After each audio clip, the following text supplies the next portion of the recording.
How the Doha round gave developing countries a voice. Let's hear it from the experts. देवियों और सज्जनों मैं आपका स्वागत करता हूं इन आपकी अदालत today in front of me is economic affairs expert mister Jayant so Mr. Jayant, I'd like to ask you one simple question. Why are we even discussing the Doha round today? What made it so important? So, we are discussing Doha Round because it was the first major global effort to rewrite trade rules, allowing developing countries to participate on an equal footing.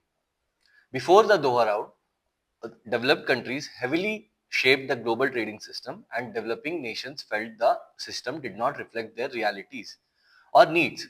Doha was meant to change that. So, Mr. Jayant, my second question is before Doha, what did trade actually look like between developed and developing countries? So, before the Doha round, trade was extremely imbalanced. Developed countries protected their market through high agricultural subsidies and strict tariffs. Their farmers received billions in support, making their products artificially cheap. On the other hand, developing countries to be told to open their markets quickly, often without similar protection. मैं इसको आपको एक शायरी के द्वारा एक समझाना चाहता हूँ. ताकतवर देशों के शब्दों से बनते थे व्यापार के फैसले. ताकतवर देशों के शब्दों से बनते थे व्यापार के फैसले. बेचारे कमजोर मुल्क पूछते रहे हम कब लिखेंगे अपने अपने हिस्से के फैसले. Wow, sir. So, going ahead, I'd like to ask you when WTO launched the Doha round in 2001, what made it different from the earlier trade negotiations? Doha was unique because for the first time World Trade Organization placed development at the center. It wasn't just about increasing, it was about making globalization more inclusive. एक शायरी से मैं आपको बताता हूँ फिर से एक बार. महफिल तो पहले भी लगी थी, महफिल तो पहले भी लगी थी, पर कुर्सियां बराबर ना थी. दोहे ने पहली बार कह दिया, फैसले सब मिलकर ही होंगे. The central question which guiding the round was, if trade affect everyone, shouldn't anyone help shape the rules?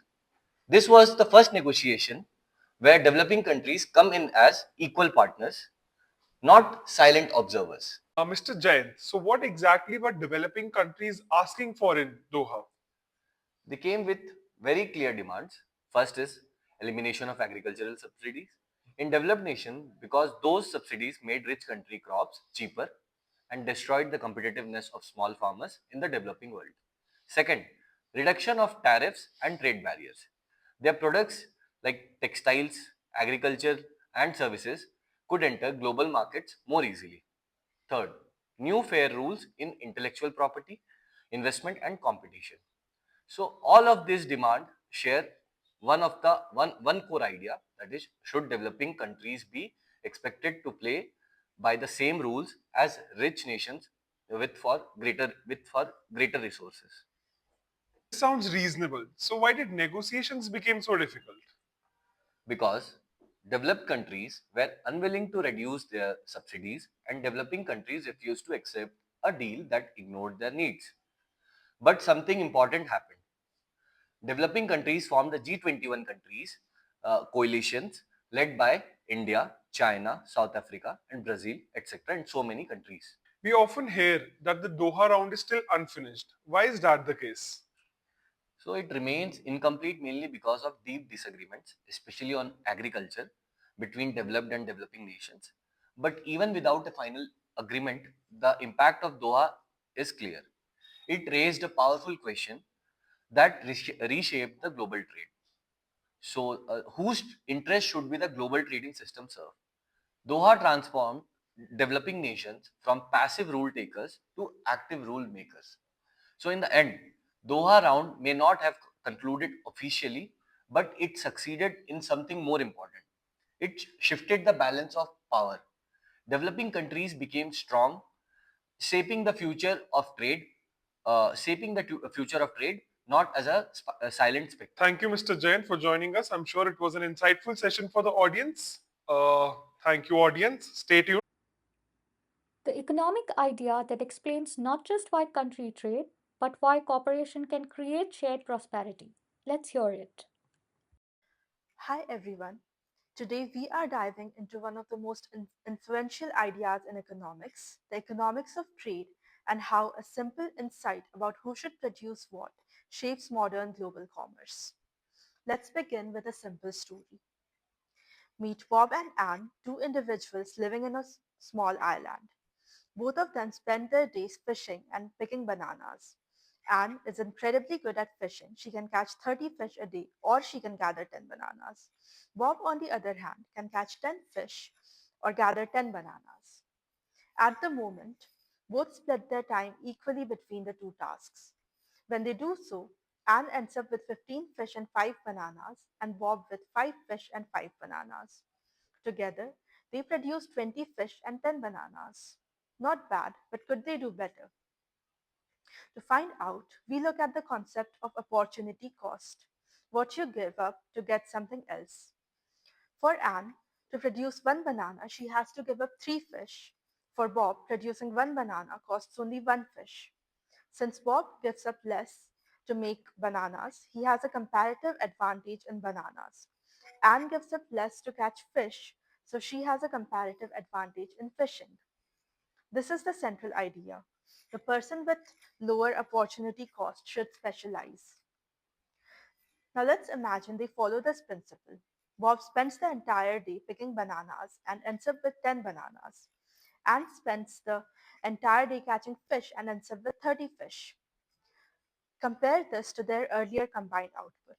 Before specialization, they had 20 fish and 10 bananas, and after specialization, they have 30 fish and 10 bananas. The island as a whole becomes richer without working harder, just by organizing work differently. But what about consumption? Bob doesn't want to eat only bananas, and Anne doesn't want only fish. So they trade. Anne trades some of her extra fish to Bob, and Bob gives her some bananas in return. Both now end up consuming more of both goods than they could without specialization and trade. And that is the essence. Trade creates mutual gains. This very simple idea was elevated to global importance by economist David Ricardo. He asked, why do countries trade?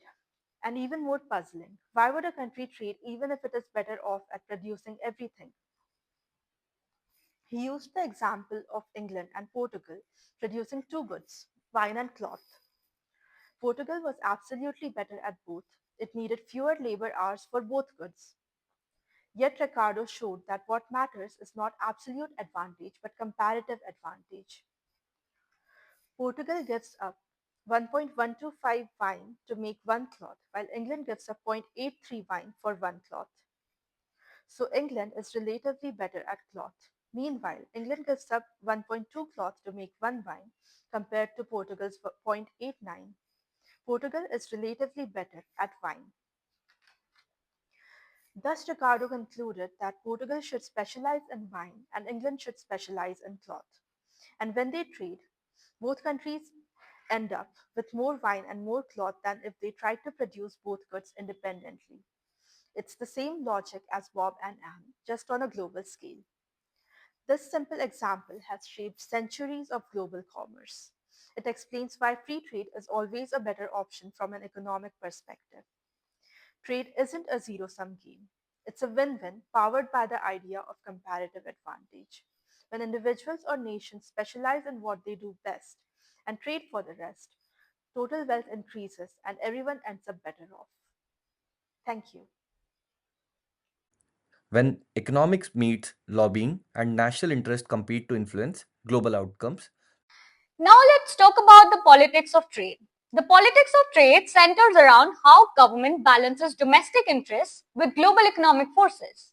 While free trade theoretically benefits all participating countries by increasing overall welfare, but in practice, trade policies are often shaped by political pressures from groups who stand to lose.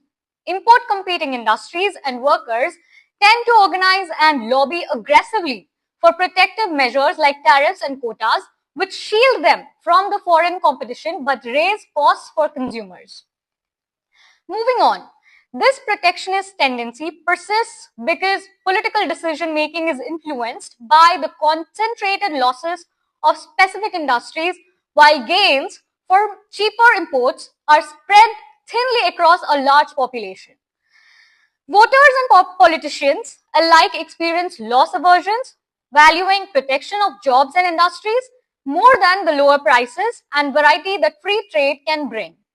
As a result, even in democracies, trade policies often reflects a compromise favoring some level of protectionism despite economic support for freer. Moreover, the political equilibrium in trade decisions is shaped by the preferences of the median voter, who typically supports moderate tariffs that protect local jobs that without causing excessive consumer backlash.